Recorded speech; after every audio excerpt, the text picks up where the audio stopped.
अंधकार चाहे गहरा हो, अंधकार चाहे गहरा हो, सात समंदर पार हो, सदा उजाला विजय हुआ है, सदा उजाला विजय हुआ है, अगर सत्य आधार हो, अगर सत्य आधार हो। लेट्स इंस्पायर बिहार की यह मुहिम, और जिस मुहिम के तहत आज टॉक शो में यहाँ हम सब उपस्थित हुए। अभी आप लोगों ने हमारे राष्ट्रीय कवि संगम के पटना जिला इकाई के अध्यक्ष अंकेश कुमार जी को सुने, फिर मुजफ्फरपुर से हास्य कवि अमीर हमजा जी को आप लोगों ने सुना, और हमारे बाद आपके बीच दरभंगा से, मिथिलांचल से हास्य कवि विनोद कुमार हसौरा जी यहाँ मंच पर होंगे। और जब विनोद कुमार हसौरा जी आएंगे तो जो बचा खुचा है सारा हास्य व्यंग वो सुनाएंगे और आप लोग लोटपोट होंगे, इतना मुझे विश्वास है। क्योंकि देश ही नहीं, दूसरे देश में भी विनोद कुमार हसौरा जी बिहार ही नहीं भारत का प्रतिनिधित्व करने का काम किया है। बहरहाल हम आज लेट्स इंस्पायर बिहार ने जो अवसर दिया है इस टॉक शो में उपस्थित होने का और अपनी बात रखने का, आपने यहाँ काव्य सुना और आगे भी सुनेंगे। मैं 2-3 विषय पर यहाँ आज चर्चा करूँगा। बिहार के इतिहास, लेट्स इंस्पायर बिहार की मुहिम, और आज जो समाज में जो गिरावट आई है, समाज की जो वर्तमान स्थिति जो हम गांव में देख रहे हैं, समाज में देख रहे हैं, उस पर चर्चा करेंगे। मेरा नाम प्रभाकर कुमार राय है और राष्ट्रकवि रामधारी सिंह दिनकर की जन्मभूमि बेगूसराय से आते हैं। पत्रकारिता की शुरुआत 2002 से किया और उसके बाद एक दैनिक अखबार में काम करने का अवसर मिला। फिर कई पत्र पत्रिकाओं में काम करने के बाद न्यूज़ चैनल में भागलपुर, रांची और पटना में 2 राजधानी में काम करने का अवसर मिला। 2011 से 15-16 तक इसी राजधानी पटना में पत्रकारिता करने का अवसर मिला, चाहे बगल का श्री कृष्ण मेमोरियल हॉल हो या यह गांधी मैदान। कई खबरों को यहाँ संकलन करने में अपनी उपस्थिति देता रहा। लेकिन जब अपने गांव की ओर गया, पूरे बिहार का कोई ऐसा जिला नहीं, 1-2 जिला को छोड़ दें तो लगभग हर जिला जाने का पत्रकारिता के क्रम में अवसर मिला। लेकिन जब अपने क्षेत्र जब भी जाता तो वहाँ की स्थिति देखने के बाद मन में यह कचोट होती कि जब दूसरे क्षेत्र विकसित हो रहे हैं, विकास की बात हो रही है, तो हमारा जो क्षेत्र है बछवाड़ा बेगूसराय जिले का, वह उपेक्षित क्यों है? क्योंकि वह जिले का पश्चिमी सीमा पर अवस्थित दियारांचल, गंगांचल का क्षेत्र भी उसमें पड़ता है और दियारा क्षेत्र से हम भी आते हैं। तो मन में एक कचोट था। तो फिर पत्रकारिता को छोड़ सामाजिक जीवन में आया। सामाजिक गतिविधि में एक सामाजिक कार्यकर्ता के रूप में 2016 से लगातार लगा हूं। आज जब गांव की स्थिति आप देखेंगे, गांव समाज में, और जिस तरह से बिहार की जो ऐतिहासिक पक्ष रहा है, बिहार जहां शिक्षा ग्रहण करने के लिए, चाहे वह नालंदा विश्वविद्यालय हो या विक्रमशिला विश्वविद्यालय हो, शिक्षा ग्रहण करने के लिए दूसरे देश से तब लोग आया करते थे जब यात्रा का कोई साधन नहीं हुआ करता था। अब समझिए कि उस समय कैसे लोग बिहार आते होंगे। उस समय 3 ही विश्वविद्यालय था, एक नालंदा विश्वविद्यालय, विक्रमशिला विश्वविद्यालय। तो इस तरह से शिक्षा ग्रहण करने यहाँ लोग आते थे। लेकिन आज बिहार कई क्षेत्रों में तरक्की भी किया है, तरक्की भी कर रहा है। लेकिन जब शिक्षा की स्थिति देखते हैं, जब अपने राज्य के बच्चे जहां दूसरे देश से पढ़ने के लिए छात्र आते थे, आज उस राज्य के बच्चे दूसरे राज्य में पढ़ने के लिए जाते हैं तो एक धन का व्यय भी होता है और कहीं न कहीं अपने पर लगता है कि बिहार जो शिक्षा दान की भूमि रही है, शिक्षा की भूमि रही है, वह आज कहीं न कहीं थोड़ा पीछे दिख रहा। तो उस क्षेत्र में भी काम करने की जरूरत है और लेट्स इंस्पायर बिहार की जो मुहिम है उसका 3 उद्देश्य शिक्षा, समता और उद्यमिता के साथ अब इसमें स्वास्थ्य भी जुड़ गया है। आए दिन लेट्स इंस्पायर बिहार की गतिविधि बिहार के अन्य जिलों में आपको दिखता होगा और आज जब इस ऐतिहासिक गांधी मैदान में जब पुस्तक मेला लगा है तो यहाँ भी लेट्स इंस्पायर बिहार ने अपनी उपस्थिति दिया है। पिछले 2 दिसंबर से लगातार यहाँ शाम में टॉक शो हो रहा है, अलग अलग लोग आते हैं और अपने विचार यहाँ रखते हैं। दिन में बच्चों का क्विज प्रतियोगिता भी इसी मंच से होता है। तो समाज में कुछ करने की विकास वैभव जी ने जब आईपीएस बने 2003 में, उसके बाद इनके मन में आया जो बिहार की स्थिति देखे कि बिहार में समाज में जो स्थिति है उसमें सुधार की जरूरत है और अपने विचार हमेशा ये सोशल साइट के माध्यम से, जिला में युवा संवाद के माध्यम से साझा करते रहे। लेकिन फिर मन में आया कि केवल इससे काम नहीं चलेगा। सामाजिक गतिविधि के लिए युवा की टोली मिली और युवाओं ने कहा कि हम लोग कुछ करना चाहते हैं और आप तो युवाओं के प्रेरणा स्रोत हैं, तो कुछ ऐसा सुझाव दीजिए कि हम लोग कुछ बेहतर कर सकें। यह राहुल जी हैं, सतीश गांधी जी हैं, अनूप जी जो संचालन कर रहे हैं, गार्गी चैप्टर की यहाँ सदस्य हैं, संतोष श्रीवास्तव जी हैं और यहाँ कई लोग हैं जो लेट्स इंस्पायर बिहार मुहिम से जुड़े हुए हैं। तो एक मन में आया कि हम लोग भी समाज के लिए क्या कर सकते हैं, क्योंकि जब कहा गया है कि जिंदा है तो जिंदगी की जीत पर यकीन कर, है कहीं भी स्वर्ग तो उतार ला जमीन पर। तो हम अगर जिंदा हैं, मनुष्य हैं, तो हमारा दायित्व बनता है कि अपने लिए तो करते ही हैं, समाज के लिए हम क्या कुछ कर सकते हैं, समाज के लिए हम क्या अवदान दे सकते हैं। तो युवाओं का एक माध्यम हुआ, एक प्लेटफॉर्म तैयार हुआ जिसका नाम हुआ लेट्स इंस्पायर बिहार। और इस लेट्स इंस्पायर बिहार मुहिम से आज 50,000 से अधिक लोग जुड़ गए हैं और तमाम लोग स्वैच्छिक इच्छा से खुद से इसमें सारा चीज कर रहे हैं और एक अच्छा माहौल बन रहा है और लोगों को लगता है कि हम भी कुछ इसमें समाज के लिए करें। तो ये अभियान चल रहा है। युवाओं के लिए 2 बात कहना चाहेंगे कि जिज्ञासा और धैर्य। आप अगर कोई काम करना चाहते हैं, किसी भी क्षेत्र में करना चाहते हैं, तो 2 महत्वपूर्ण शब्द अपने अंदर आत्मसात कर लीजिए।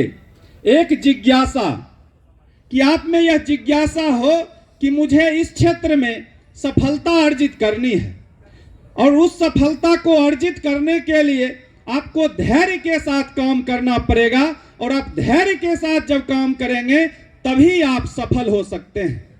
जैसे बिहार से ही दशरथ मांझी हुए और जब उनकी पत्नी बीमार हुई, इलाज के लिए अस्पताल ले जाना था और जब पहाड़ पर्वत सामने में मौत बनकर खड़ा हो गया, रास्ता नहीं था, दुर्गम रास्ता से वो किसी तरह पहाड़ की तलहटी से लेकर खाट पर अपनी पत्नी को इलाज कराने के लिए अस्पताल के लिए चले और रास्ते में ही समय पर अस्पताल नहीं पहुंचने के कारण दशरथ मांझी की पत्नी का निधन हो गया।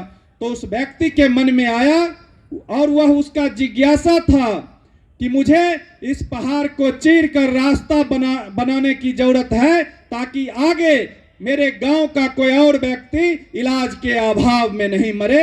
ये उनका जिज्ञासा था और जब पहला हथौड़ा उन्होंने उस पहाड़ की तलहटी पर मारा और वो लगातार 20 वर्षों तक पहाड़ पर हथौड़ा मारते रहे। ये उनका धैर्य था कि पहाड़ के सीने को चीरकर उन्होंने अपने गांव के लिए रास्ता बना देने का काम किया। ये उनका धैर्य था और यही धैर्य सफलता अर्जित कराया। और तब बिहार के मुख्यमंत्री ने अपनी कुर्सी पर उन्हें बैठाने का काम किया। अब समझिए कि एक व्यक्ति जिसे लोग कहता था कि ये पागल है, ये बिना मतलब यह पहाड़ को तोड़े जा रहा है, एक व्यक्ति क्या पहाड़ को चीरकर रास्ता बना सकता है? लेकिन उन्होंने अपने धैर्य को नहीं खोया। समाज क्या कह रहा है उसकी चिंता उन्होंने नहीं किया और वो लगातार 20 वर्षों तक हथौड़ा मारते रहे। और जब 20 वर्षों तक दशरथ मांझी ने हथौड़ा मारा तो रास्ता बन गया और एक दिन मुख्यमंत्री भी उन्हें अपनी कुर्सी पर कुछ देर के लिए बैठाने का काम किए। तो ये होता है कि धैर्य और अपनी जिज्ञासा के साथ जब आप धैर्य के साथ काम करेंगे तो आपको सफलता मिलेगी। राम का वह धैर्य था कि राम के बारे में भले कोई कुछ कहे, लेकिन वह उनका धैर्य था कि वो लगे रहे और तब राम रामायण बने। राम को रामायण बनने में वक्त तो लगता है और वो वक्त लगा और तब आज हर कोई उनका नाम लेते हैं। तो ये जरूरी है। दूसरी बात, हम सब पुस्तक मेला में आए, एक पीड़ा मन में होती है कि पढ़ने की जो परंपरा रही वह आज गांव में जब जाते हैं, मुझे ध्यान में आता कि जब बचपन में देखते थे कि गांव के बाहर दूसरे पंचायत में पुस्तकालय था और वहां से हमारे चाचा बड़े भाई पुस्तक लाते थे और पढ़ते थे। उसके पुस्तकालय के सदस्य थे, फिर पुस्तक लौटा देते थे, फिर पुस्तक लाते थे। तो एक गांव में भी पढ़ने की परंपरा थी। लेकिन आज देखते हैं कि लोगों के बीच जो किताब के प्रति जो प्रेम होना चाहिए, किताब से जो संगत होना चाहिए, वो कहीं ना कहीं छूटता जा रहा है। राइटर किताब लिखेंगे लेकिन आप खरीदेंगे नहीं, आप पुस्तक पढ़ेंगे नहीं, तो फिर जो राइटर अपने भाव से जो बात को लिखे हैं तो वो आप तक कैसे जाएगा? ये बड़ी बात है। और पुस्तक अगर आप पढ़ेंगे तो 3 चीज आपको मिलेगा कि नया सीखने को मिलेगा, नया करने की प्रेरणा मिलेगी और नया जानने को मिलेगा। नया क्या हम कुछ कर सकते हैं इसकी आपको प्रेरणा मिलेगी। इसलिए पुस्तक के साथ जो भाव है वो बना रहना चाहिए और पुस्तक खरीदिए और पुस्तक को पढ़िए, क्योंकि पढ़ने का कोई उम्र नहीं होता है। अब आप आखिरी पड़ाव तक पढ़ सकते हैं। और जो पढ़ने वाले हैं, आज भी गांव में 1-2 लोग ऐसे मिल जाते हैं जो अखबार का हर पंक्ति, हर हेडलाइन, हर खबर पढ़ जाते हैं। तो इसलिए पढ़ने की जो अपनी परंपरा रही है, जो हमारे पूर्वजों ने किताब से जो संगत रखा है, नई पीढ़ी के सामने ये चुनौती है कि वो किताब से अपना संगत बना कर रखें। ये जरूरी है। दूसरी बात है कि लोग कहते हैं कि कोई भी काम आप कर रहे हैं और जब कोई संगठन बनता है या किसी क्षेत्र में आप काम कर रहे हैं, आज लोग अपने दुख से उतने दुखी नहीं हैं जितने दूसरे के सुख से दुखी हैं। आप जब कोई काम करते हैं, पहले क्या था, 20 वर्ष 25 वर्ष पहले जब गांव का कोई लड़का अच्छा काम करता था तो पूरा गांव खुश होता था, पूरा क्षेत्र खुश होता था और हर कोई कोशिश करता था कि अगर हम भी कुछ इसमें हाथ लगा दें इसको आगे बढ़ाने में। लेकिन आज अगर कोई गांव का लड़का, शहर का लड़का कोई अच्छा काम करता है तो लोग उसकी बुराई करना शुरू कर देते हैं। लेकिन उससे डिगने की जरूरत नहीं है। और जब कोई समूह काम करता है तो हर व्यक्ति को लगता है कि आज मेरे बदौलत यह समूह है। हम भी कई संस्था से जुड़े हुए हैं। हम देखते हैं कि मित्रों के बीच यह आपसी संवाद होता है कि अगर हम इस संस्था में नहीं होंगे तो यह संस्था डूब जाएगी, यह काम प्रभावित हो जाएगा। लेकिन ऐसा नहीं सोचना चाहिए। एक व्यक्ति कुछ नहीं कर सकता, लेकिन जब समूह करता है तब वो सफलता मिलती है।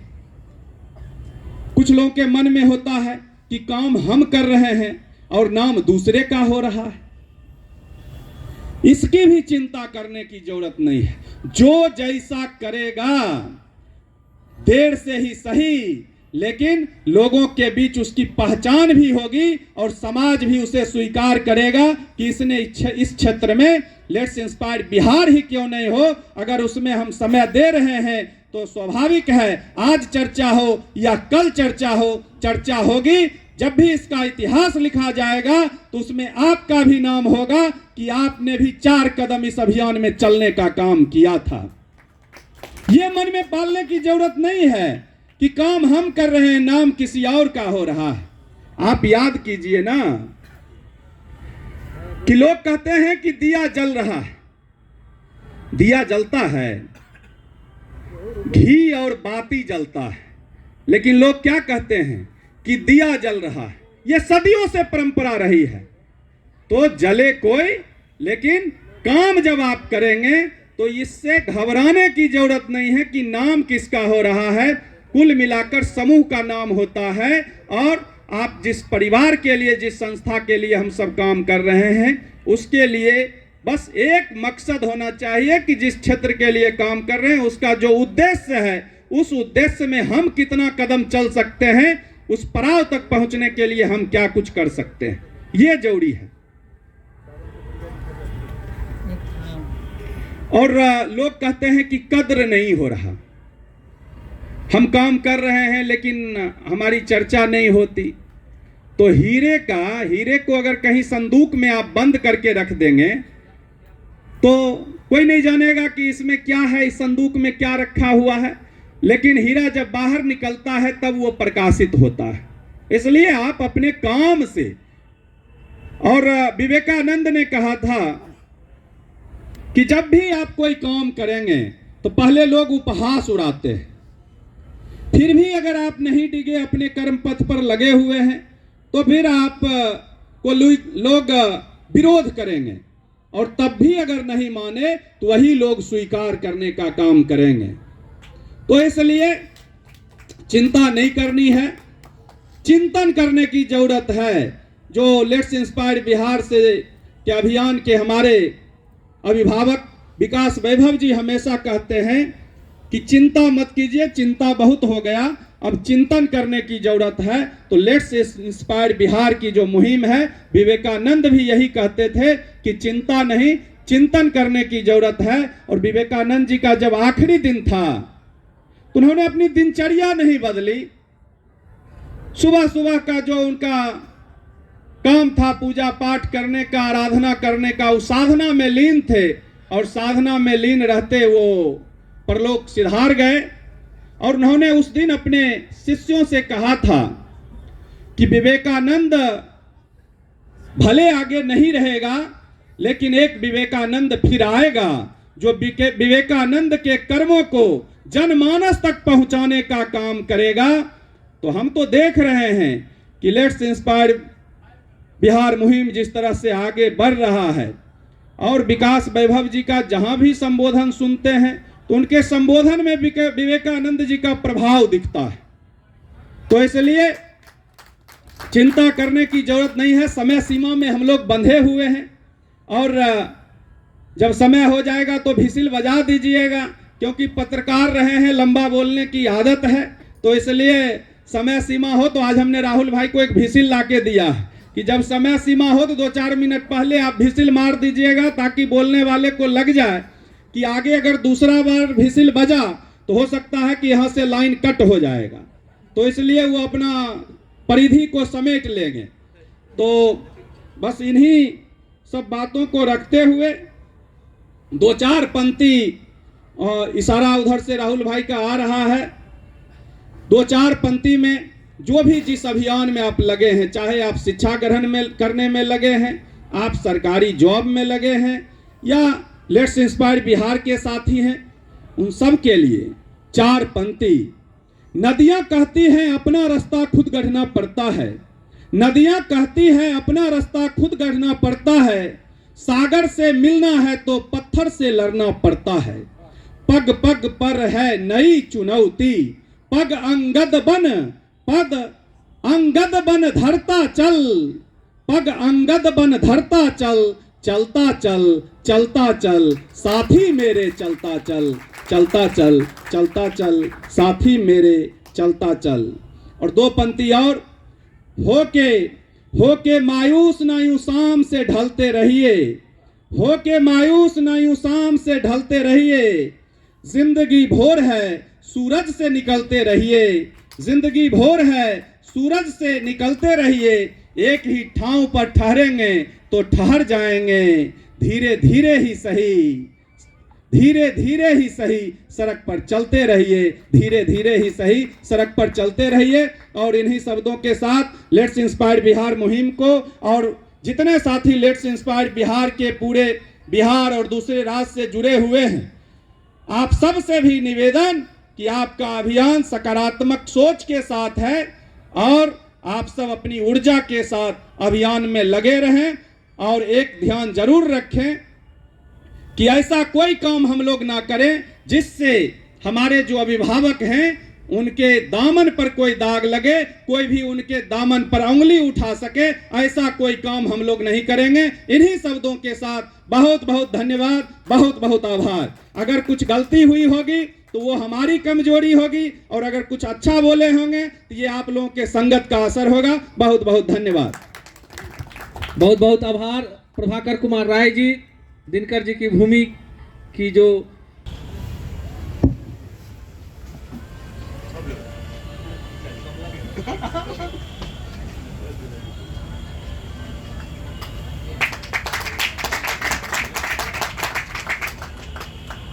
सर